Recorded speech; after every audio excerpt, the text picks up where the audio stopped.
Good morning. It is Tuesday. It is the 11th of March. Our reading is Matthew 18:21 to 22. The Lenten reading is 18:21 to 35. Then Peter came to him and said, Lord, how many times must I forgive my brother who sins against me? As many as 7 times?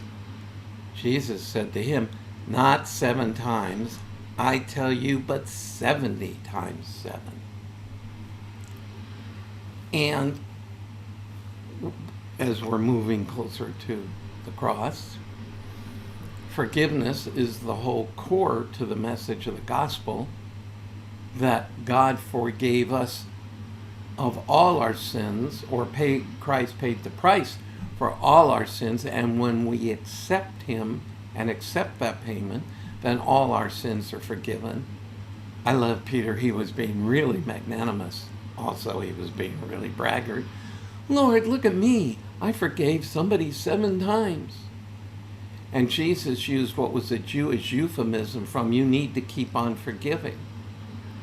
Now, I do need to say here, and this is a result of my practice, forgiveness is what brings healing. First, we forgive because we're commanded to. Secondly, when we forgive, that brings healing to us, and it frees us sometimes from the person that we are forgiving. Forgiving is not synonymous with reconciliation. Reconciliation is ideal, but that depends on the other person being willing to be who God's called them to be, accepting forgiveness, and maybe asking forgiveness from us. But that's not always possible. It's not always even appropriate.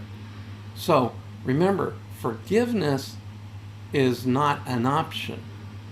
Reconciliation is.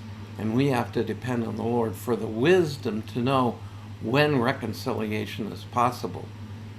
But the basis for forgiving is because we are forgiven.